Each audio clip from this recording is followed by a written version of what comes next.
So, one of the instrumental methods, one of the most powerful na instrumental methods is the UV-vis or the spectroscopic UV-vis spectroscopy. Okay? And again, as what I've said earlier, na in all spectroscopic techniques class, whether it's UV-vis, whether it's NMR spectroscopy, whether it's IR spectroscopy, kanang tanan nga spectroscopic technique is based on absorption, emission, or scattering of EMR or electromagnetic radiation. Diba? So, sa tanang spectroscopic techniques class, all the spectroscopic techniques have these basic 5 components. Okay? So, bisag IR pa na, bisag UV-vis pa na, or bisag NMR pa na, naagid ning 5 ka components sa iyahang instrumentation nga setup. So, sulod anang instrument na ani sila. First, we have the source. So, source, meaning mao na siya ang source sa electromagnetic radiation or ang light source. Okay? So, natay duha ka types of source. We could either have a continuum source or a line source. So, ang continuum source, ang ihatagan na niya is a wide range of wavelength. Okay? Whereas, kung na kay line source, ang wavelength nga iyang i-give off is just a narrow nga wavelength. Now, ang usual dyan nato nga light source class, especially for optical spec, ang light source na ginagamit are continuum sources. So, for example, in the case of UV-vis, ang ginagamit nato is the tungsten halogen lamp or sometimes the hydrogen and deuterium lamp. So, mao na atong ginagamit nga source. The reason is that is because ang kini nga mga sources, ang kaya nila i-give off nga wavelength, ang wavelength sa ilang radiation nga i-release ranges from 160 to 380 or 240 to 2500, which is the same kanang wavelength range sa UV-vis. Okay? Kay ang UV visible nga region class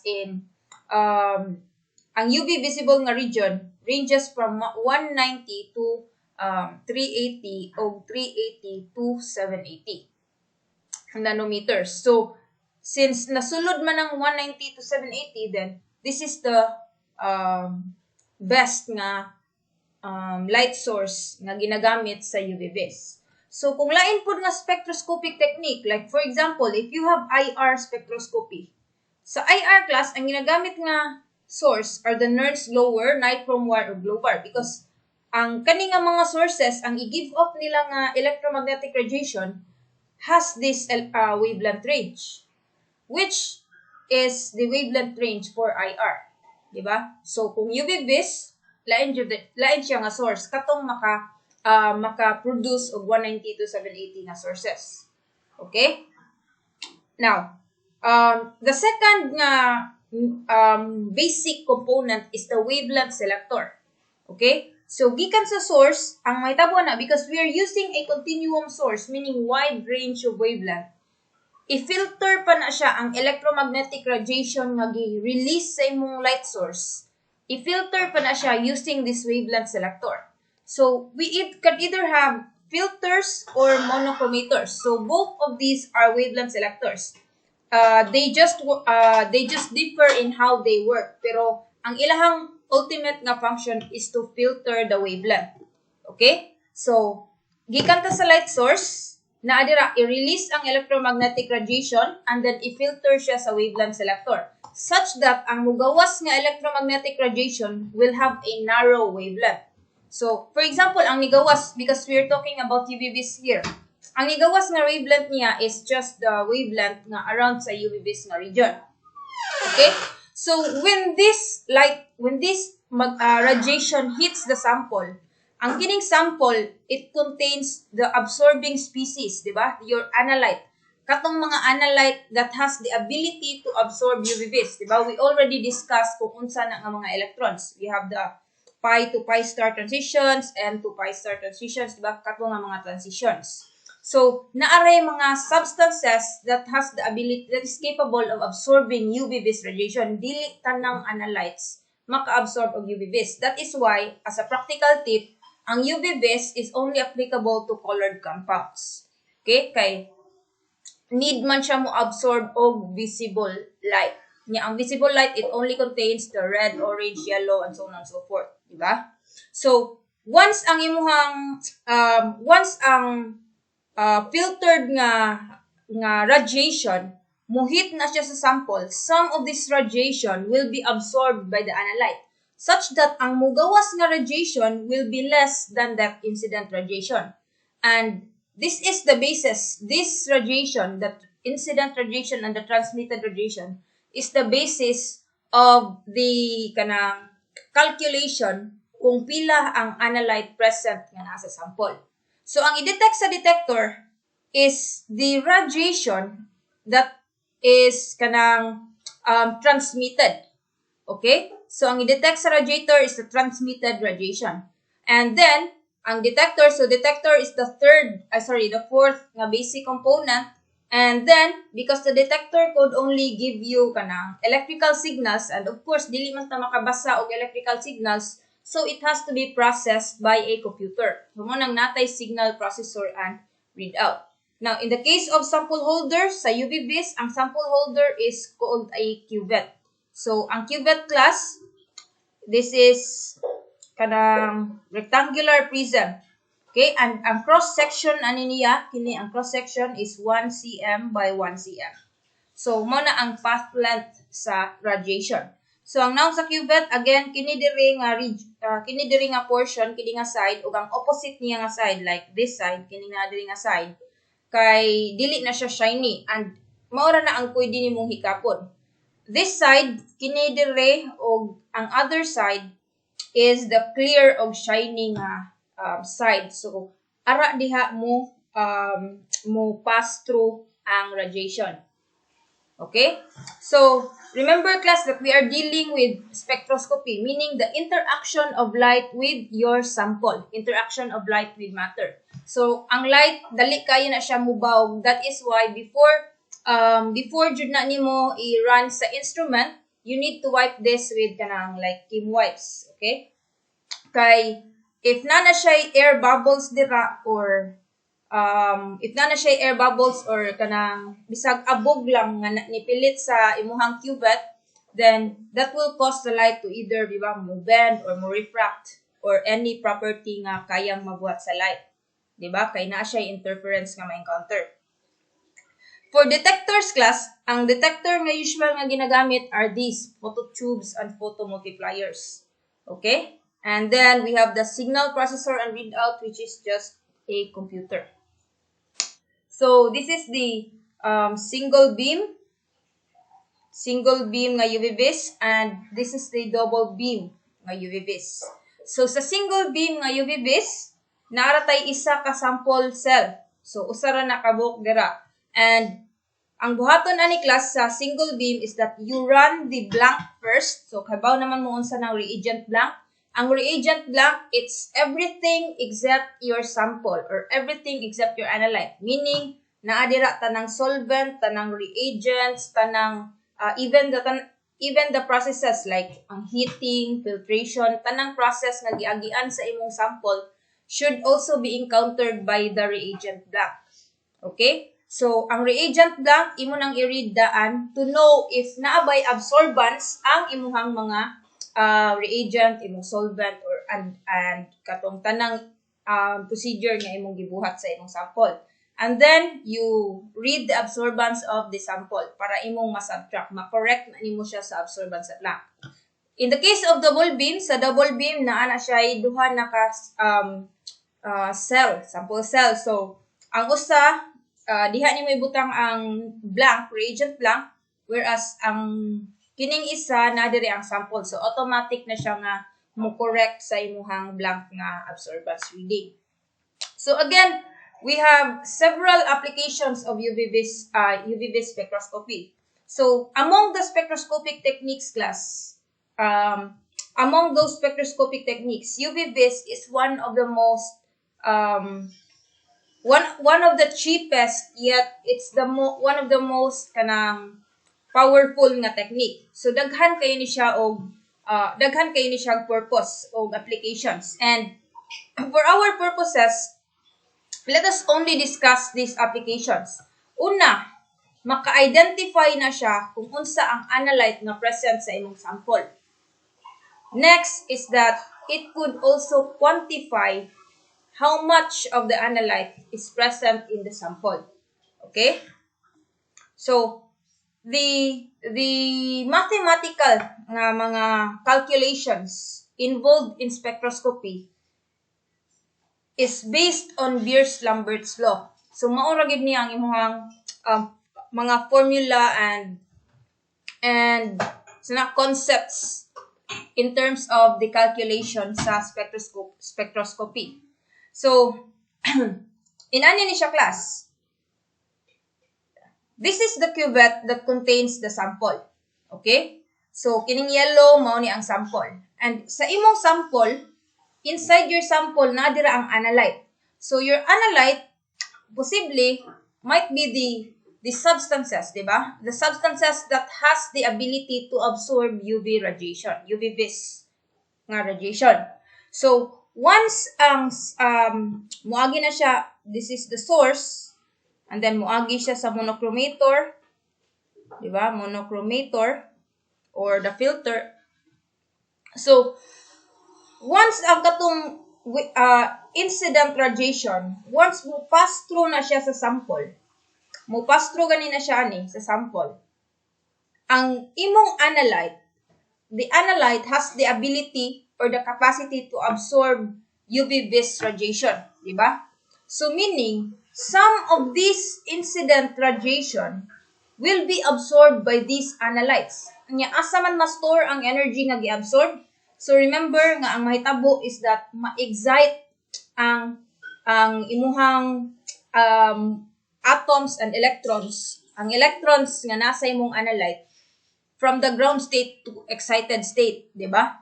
So mo naadira ang energy na store. Na-store siya sa imuhang analyte. Such that inika-absorb niya sa some of that incident radiation, inika-absorb niya, ang mugawas diri nga radiation will now be lesser compared to the incident radiation. So, if you look at it, class, naani sila yung relationship. And the relationship is based on the length of this cuvette, ang iyang giagian sa light, and the concentration kung pila to ang mga analyte diri nga ni absorb sa radiation. Di ba? And there are two terms nga atong i-define diri. First is the transmittance. So transmittance, class, is basically the ratio of this katong transmitted radiation over the incident radiation. So if you are asked to get the percent transmittance, that's just the transmitted radiation over incident radiation times 100. Now, the thing is that ang transmittance, class, does not have it's not a linear function with concentration. So we do not want something that does not have a linear function with concentration kay it makes our life more difficult, di ba, in terms of mathematical calculations. So, luckily, we can relate the transmittance to absorbance. And the relationship of transmittance to absorbance is just absorbance is equal to the negative log of transmittance. And unsa man ang positive effect ani? If you relate the transmittance to absorbance, ang absorbance, class, is just a linear function of the analyte's concentration.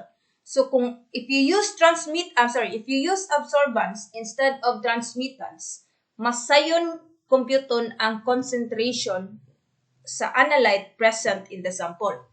Okay? So here is an example. To convert percent transmittance to absorbance. So, basically, na kay 50% transmittance. So, if you convert that to transmittance, that's 0.05. Diba?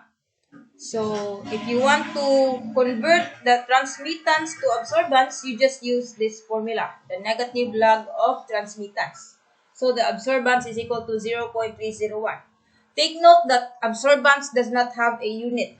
Okay? You can just say 0.301 absorbance. Now, so unsa man ang significance sa absorbance having a linear relationship with the concentration. This is when we can introduce the Beer's law. This is when we introduce the Beer's law. So according to Beer's law, ang absorbance class is just equal to the molar absorptivity times the path length times the concentration of the analyte. Diba? Naadjud nga to ang relationship sa kini. Diba? Path length, concentration of the analyte. And unsa man dining molar absorptivity? Molar absorptivity class is a property of the analyte. So, property na siya sa analyte. Okay? And it differs from one analyte to another. It has a unit of liter per mole per cm. Ang path length sa sample class, it's almost always 1 centimeter because the cross, as I've said, ang cross-section sa cuvette, is 1 centimeter. Diba? If imo nang tungaon, yung cross-section na nga width is 1 centimeter. And the concentration of the compound, ang C is the concentration expressed in moles per liter. Okay? This is a very simple equation. Very simple equation, di ba? Absorbance equals epsilon Bc. So, ang usual radyo na ko nga ma-encounter nga mistake ani class is a mistake in units. So, you must take note of the units here. So, here is an example which you have answered this morning na. Okay? Now, let's just look at the examples. Ang example class, it's telling you that the analyte has a concentration of 5 times 10 to the minus 4. And, kaybaw na sa path length, kaybaw na sa wavelength, kung asa nimo i-read. And, kaybaw na ka sa absorbance. Ang gipangita ra is molar absorptivity. So, it's a direct substitution using this formula. Diba? Sakto ng unit, it's molar. Okay na. So, same na siya. It's direct substitution. You just need to take note of the units. Okay? Now, unsa man day ang imong mabasa, makuha nimo sa UV-Vis nga instrument. Now, sa UV-Vis nga instrument class, ang typical nga readout. When we say readout class, mao na siya ang makita nimo sa screen sa instrument. Mao na ang readout. Okay? Mao na ang result nga makita nimo sa screen. So, ang typical readout sa UV-Vis instrument is called an absorption spectra. Okay? An absorption spectrum is a plot of absorbance versus the wavelength. Okay? And this is the usual readout in UV-Vis instruments. So, sa kini nga, this thing here is what we call as an absorption spectrum. And mao ni imong makita sa UV-Vis instrument. So, kini diri class, sa absorption spectrum, this is actually 5 ka absorption spectrum. The same analyte because the absorption spectrum has the same diba? It has the same pattern. Diba? Same ra siya nga spectrum. They only differ in the magnitude of the absorbance. Diba? And the difference in the magnitude of the absorbance is only due to the difference in the concentration of the analyte. So meaning ani class, if you have one sample, for example, and you compare the spectra of another sample, and if the spectra of these two samples, so if you have sample A, for example, and you have sample B, and if you run both these samples in UV-Vis and you get the same spectra, that means that substance A is the same as substance B. Or substance A contains the same analyte as substance B or sample B. Diba? So you you can only you only need to compare the spectra of one analyte to another's substance. And you will have an idea if that analyte is indeed that substance, di ba?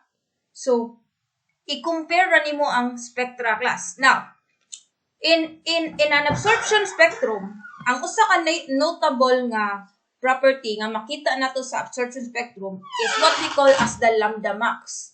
So, unsa man ang lambda max? Lambda is from the equation ganiha sa properties of light. Lambda is the wavelength, di ba? So when we say lambda max, it means that it's the wavelength that has the maximum absorbance. Okay? So meaning, sa kini nga sa spectrum, kining na labeled 4.00. Sa kini nga spectrum, kung asa siya na ay maximum absorbance, like it has the maximum absorbance here, that means that ang lambda max of this compound is around 530 nanometers. Di ba? Mo nang gitawag na tong lambda max. And you will understand later nganong importante kaayo ni ang lambda max. Now, if you look at the second nga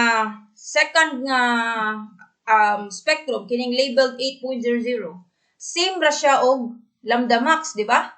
Na diri ang maximum absorbance and same rag lambda max. Of course, same ra sila lambda max because they are actually the same substances, the same analyte.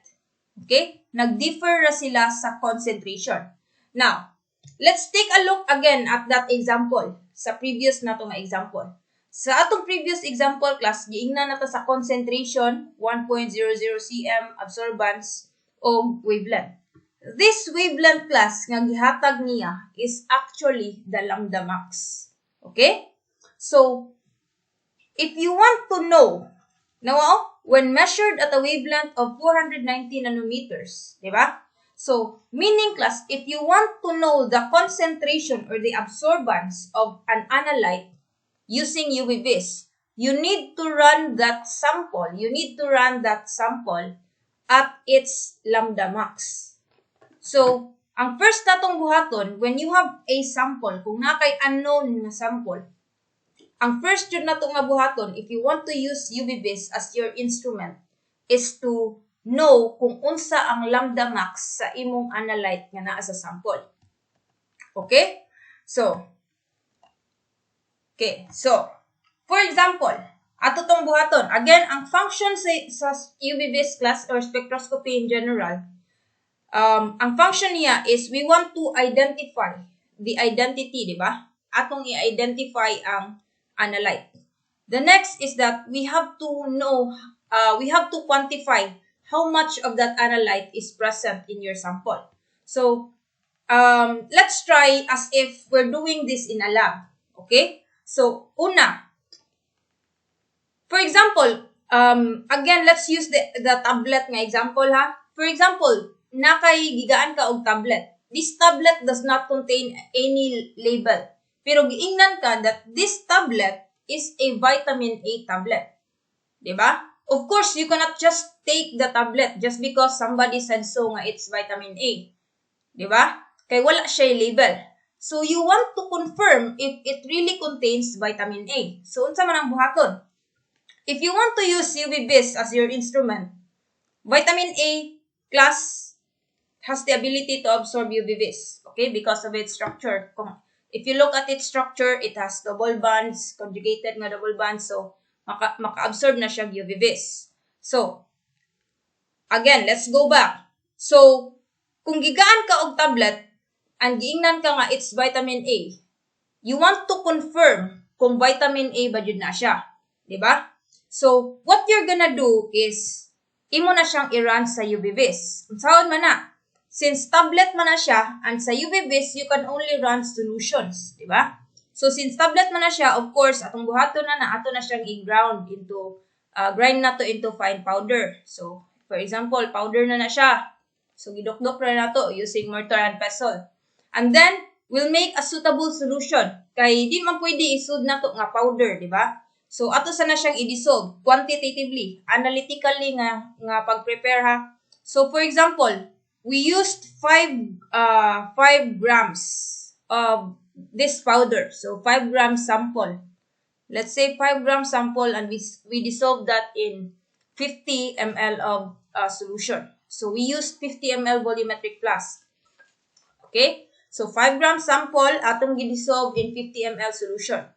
So kini nga solution ato nang gisulod sa cuvette, some of that. So kung magsulod ganita sa cuvette class og sample, pwede ra na dili i-measure. Okay? Pwede ra na ibitsog yabu as long as you wipe the sides, katong clear sides sa cuvette with Kim wipes. Okay? So imo na nang gisod sa cuvette. The next thing that you need to do is to know kung unsa ang lambda max sa imong sample.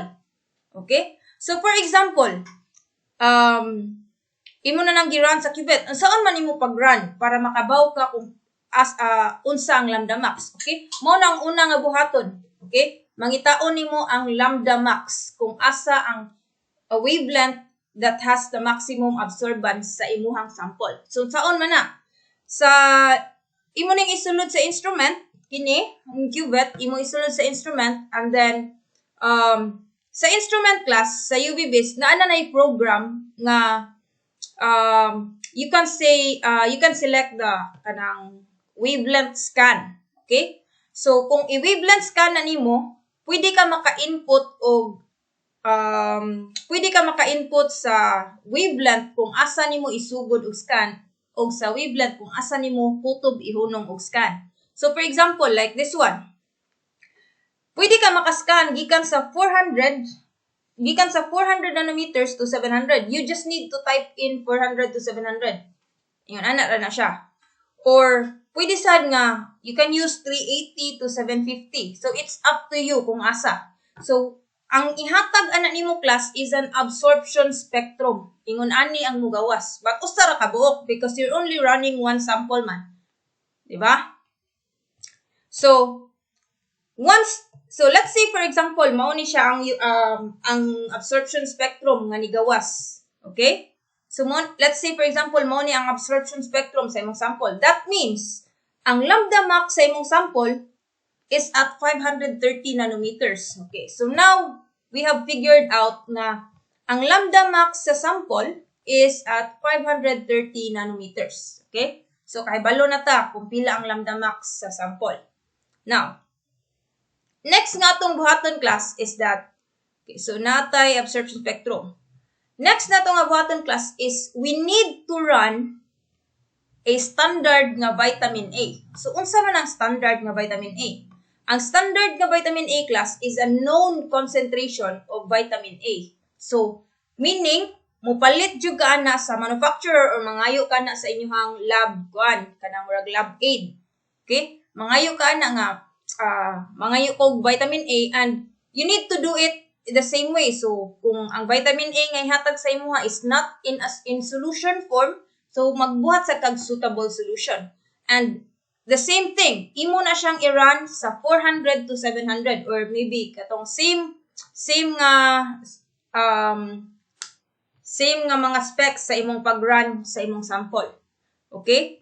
And after that, ang ihatag sa imuha, because you run the standard vitamin A in UV base, ang ihatag sa imuha will be absorption spectra. So, how will you know if your tablet, if kini imong sample contains vitamin A? What you need to do is just to compare the spectra of your sample with the spectra of the standard vitamin A. If i-compare nimo nilang duha class, the same sila nga spectra, that means your sample or the tablet contains vitamin A. Okay? If dili gani na sila pareho nga spectra, then that means imuhang sample wala na siya vitamin A. Diba? In ana ra kasayod, imo ra gyud i-compare ang spectra. So it doesn't matter ha if ang spectra, for example, inani ang spectra, it doesn't matter ha kung dili sila pareho og kanang absorbance ba kanang strength. As long as pareho sila og now. So, pareho ani, sa 20, mas taas siya kaysa sa 16. But pareho ra sila now. Pareho lambda max, pareho kung asa nag-curve. Diba? Asa na i-peaks. So, meaning ana, pareho na sila nga substances. Now, let's just say nga you figured out nga pareho gyud sila. So that means your tablet really contains vitamin A. Now, you want to know if ang imong tablet, you want to know how much how much vitamin A is present in your tablet. So, in this case class, what you need to do is to run a calibration curve. So, unsa man na ang calibration curve? Kining calibration curve class, this is applicable not just to UV vis, not just to spectroscopy, but applicable ni siya sa daghan kaayo nga experiments, because this is like a general nga technique. Okay? So, mura man siya mag-extrapolate ra ka class. So, mura ra kag nagbuhat og tamdanan. Okay? So, how do you make a calibration curve? In order to make a calibration curve class, for example, now you're analyzing how much vitamin A is present in your sample. So what you need to do is you use that standard vitamin A again. Okay? So let's say for example, imong standard vitamin A na kay let's say you have prepared 100 ppm of standard vitamin A. Okay? So mao ni ang standard nimo nga vitamin A. 100 ppm. So, to make a calibration curve class, you need to make a series of concentrations sa imong standard. So, for example, like this one, nag-prepare ka og 0 ppm nga standard vitamin A. So, meaning ra na, it's just basically blank. And then, nag-prepare na sad ka og 5 ppm nga standard nga vitamin A. And then, nag-prepare ka og 10 ppm nga standard vitamin A. And then, 15, 20, 25. Okay? You can go as many as you want. Pero, practically, 5 ra gid na ang needed at least. So, to prepare this class, sayon ra kay ni, di ba? That's 100 ppm. So, you just use the dilution nga formula. That's M1V1 equals M2V2. Gikan ra kaaning 100 ppm nimo nga standard vitamin A. So, after this class, ang kiniimuhang tanang standards, these 5 standards, including the blank, you will run all of these in UV vis at 530 nanometers. Pareho ani. I-run na ni sila at their lambda max. So, ingananaw na siya. So, mao nang kinahanglan nato pangitaon daan kung unsa ang lambda max sa imong sample. Okay? Kay gamiton man na nato later on to quantify how much of that analyte is present in your sample. So, again, i-run na nimong tanan sa lambda max at 530 nanometers. So, for example, gi-run nimo ang 0 ppm and you found out that at 0 ppm, kay ang absorbance niya is 0. So, mo nang naa diri ang imong point, di ba? So, ang calibration curve class, it's a graph of absorbance versus concentration. Okay? So, pagsunod, giran nimo ang 5 ppm. And you found out that ang 5 ppm na siya around 0.13. So, na siya dere. Next is 10 ppm. And you found out that ang 10 ppm na siya around 0.3. So, munang na siya dere. 0.3 nga absorbance. Next, giran mo ang 15 and the 15 ppm and you found out that it's around 0.42 nga absorbance. Next is giran mo ang 20 na siya dire around 0.59. Next, giran mo ang 25, that's around 0.7 nga ppm. Nga absorbance. Now, you get this calibration curve. You get the best fit line of this calibration curve. Okay? So, kung makita nimo class, this line is kanang linear, di ba? So munang magamit nato ang slope-intercept form, which is just y equals mx plus b. Y, mao ni siya ang y, the absorbance, ang x ang concentration, ang m is the slope of this line, and b is the y-intercept. So kung asa ni siya ni intercept. Okay? Now, ang appropriate jud class, ang sakto jud nga calibration curve, especially in analytical chem, should have a linear range or an R-squared of 1.0000. Meaning, kung unsa na ka-straight ang imong linya. Okay? Kay sometimes ang good class, if wala nato natarong o prepare ang atong standard solutions, kung wala ni nato sila natarong o prepare, sometimes ari diri ang atong measurement nya ari, di ba? So dili ta maka-form og perfectly straight nga line.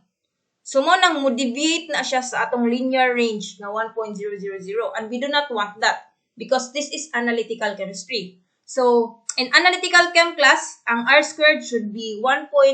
Upat ka 0 plus minus mga 0.0003. Okay? Mao ra gyud na dapat ang deviation. Okay? Now, so balik ta. Nanataani nga equation sa line. That's 1 y equals mx plus b. Let's just say nga ang y equals ang atong slope of the equation of the line is maybe y is equal to 0.02x plus 5. 5.01. Okay, let's just say mo nang atong equation ng line. Now, ang next nimo nga buhaton class is you need to run your sample. So in this case, duha ka sample yung gi-prepare kay na siya trial 1 o trial 2. Okay? So, imo na sad i-run ang sample in the same way kung giunsa nimo pag-run ang standards. So same ra na silang tanan. You also need to run this at 530 nanometers. Now, at 530 nanometers class, of course, ang makuha ra nimo is the absorbance, di ba? You do not know how much vitamin A is present in your sample. So, wa ka kabalo sa X, but you know the Y. Kay imo man siyang gi-measure sa UV vis. Gigaan man ka og absorbance sa UV vis. So, kahibalo ka sa Y. So, for example, if ang Y niya nga gihatag is 0.5, so, sorry, if ang absorbance nga ang gihatag is 0.500, so meaning, makaana ka nga, naa siya ani. So, if ako nang i-plot, if ako ning gamiton, kini nga calibration curve, if ako ning gamiton nga tamdanan, nya nakuha nako nga 0.5 ang absorbance. So, ako ra na siyang i-plot dire. So, maybe around here ang concentration sa akong sample, maybe around 18 nga ppm ang concentration sa vitamin A, di ba? If imong i-plot. Now, this is a graphical method. Di ba? Which is not very accurate. So, you can just use this equation of a line to substitute your measured absorbance. So, for example, di ba, yung nakuha ang absorbance is 0.500. So, you can just substitute that with Y. So, 0.500 is equal to 0.02x plus 5.01. And then, you get the X, which is the concentration of vitamin A present in the sample. Now, let's say, for example, ang nakuha nimo nga concentration is 18.1 ppm. Pag solve nimo, that's 18.1 ppm. Is this the concentration of vitamin A present in the tablet? Dili, di ba? So, 18.1 ppm is the concentration of vitamin A present here in the cuvette. And remember nga, what you did is that you only measured 5 grams of the sample into 50 ml. So meaning, this is only 5 grams of sample per 50 ml of solution. Diba? So dili na siya ang imuhang tablet. It's only the concentration of vitamin A present here. So mo nang kinahanglan pa ka og kinahanglan pa nimo i-correct ang imuhang na-calculate. Mao nang gitawag nato og mga dilution factor kanang mga ana, di ba? So, you have to remember what you did, Jud, gikan sa start. That is why we had to prepare this solution, kining 5 gram per 50 ml. That is why we had to prepare this analytically because this is important in the calculation later on. So, you have 18.1 ppm. So, that means it's 18.1 grams of vitamin A for every 10 to the 6 ml of solution. And then you can correct that with 50 ml solution for every 5 grams of sample. Diba? So, makancel ang ml solution. You are left with grams vitamin A for every gram sample. So, kung unsa ang numerical value that you get there, is the concentration of vitamin A present in the tablet. So, maunay ang mga dosage nga nasa atong tablet. That's grams vitamin A per grams of the tablet. Okay?